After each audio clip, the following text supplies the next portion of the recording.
The के daily MCQ programme में आप सभी का स्वागत है। मेरा नाम अनुराग पांडे है। आइए बिना देर किए हुए आज के अपने एमसीक्यू प्रोग्राम की शुरुआत करते हैं। आज का पहला सवाल है, चर्चा में रहे रीएम 2023 के संबंध में निम्नलिखित कथनों में से कौन सा या कौन से कथन सही है। पहला कथन है, सेना में उत्तरदायी एआई पर विश्व का पहला वैश्विक शिखर सम्मेलन नीदरलैंड में शुरू हुआ। दूसरा कथन है, अमेरिका और चीन ने 60 से अधिक देशों के साथ घोषणा पर हस्ताक्षर किए। तीसरा कथन है, भारत शिखर सम्मेलन में भागीदार नहीं था। आपके ऑप्शंस हैं, ऑप्शन ए केवल कथन 1 और 2 सही हैं, ऑप्शन बी केवल कथन 2 और 3 सही हैं, ऑप्शन सी सभी कथन सही हैं, या फिर ऑप्शन डी सभी कथन गलत हैं।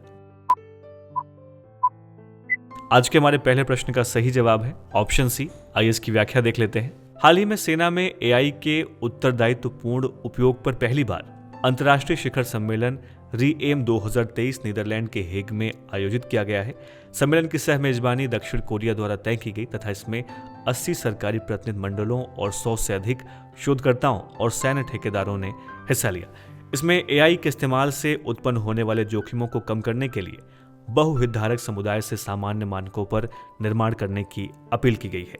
दूसरा प्रश्न है, हाल ही में किस देश के राष्ट्रीय प्रमुख 2 दिवसीय यात्रा के लिए भारत आए हुए हैं। आपके ऑप्शंस हैं, option A France, option B Italy, option C Germany, या फिर option D Israel.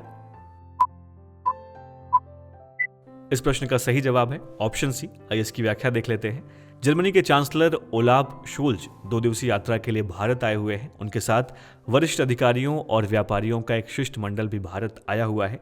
German chancellor Olaf Scholz और भारतीय प्रधानमंत्री नरेंद्र मोदी क्षेत्रीय और वैश्विक मुद्दों पर बात करेंगे। इसके अलावा दोनों नेता प्रमुख व्यापारिक हस्तियों और कंपनियों के सीईओ से भी वार्ता करेंगे। आपको बता दें कि साल 2011 में द्विवार्षिक अंतर सरकारी परामर्श व्यवस्था स्थापित होने के बाद किसी जर्मन चांसलर की ये पहली भारत यात्रा है। आज का हमारा तीसरा सवाल है, किस देश में डेंगू के बढ़ते प्रकोप की वजह से राष्ट्रीय आपातकाल की घोषणा की गई है। आपके ऑप्शंस हैं, option A Brazil, option B Peru, option C Somalia, या फिर ऑप्शन डी मिस्र। इस प्रश्न का सही जवाब है ऑप्शन बी। आइए इसकी व्याख्या देख लेते हैं। हाल ही में दक्षिण अमेरिकी देश पेरू में डेंगू के बढ़ते प्रकोप की वजह से 90 दिन के आपातकाल की घोषणा की गई है। बढ़ते डेंगू को मद्देनजर रखते हुए देश के उत्तर, मध्य और दक्षिण पूर्वी भागों में वहां की सरकार ने स्वास्थ्य आपातकाल की घोषणा कर दी है। आपको बता दें कि डेंगू एक विषाणु जनित रोग है जो एडीज एजिप्टी नामक संक्रमित मादा मच्छर के काटने से फैलता है।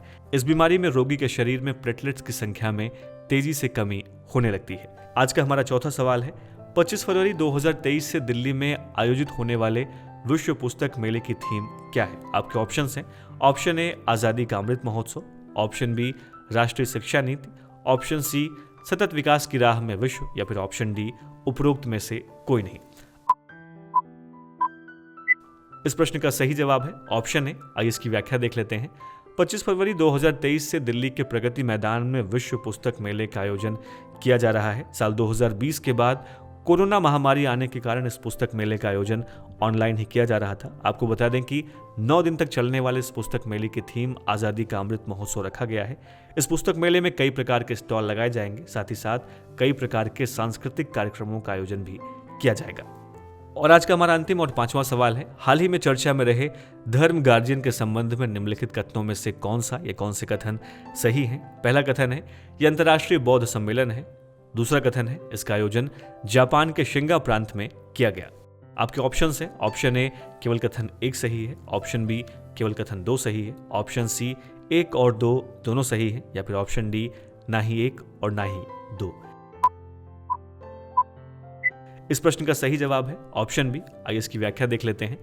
भारत जापान द्विपक्षीय सेना अभ्यास धर्म गार्जियन का चौथा संस्करण जापान के शिगा प्रांत के कैंप इमाजू में शुरू हुआ और 2 मार्च तक ये चलेगा। एक वार्षिक सैन्य प्रशिक्षण अभ्यास है। आपकी जानकारी के लिए बता दें कि साल 2022 में दोनों देशों के बीच राजनयिक संबंधों के 70 साल पूरे हुए हैं। आज के हमारे 5 प्रश्नों में से आपके कितने सवालों के जवाब सही रहे, इसके बारे में हमें इस वीडियो के कमेंट बॉक्स में लिखना ना भूलें।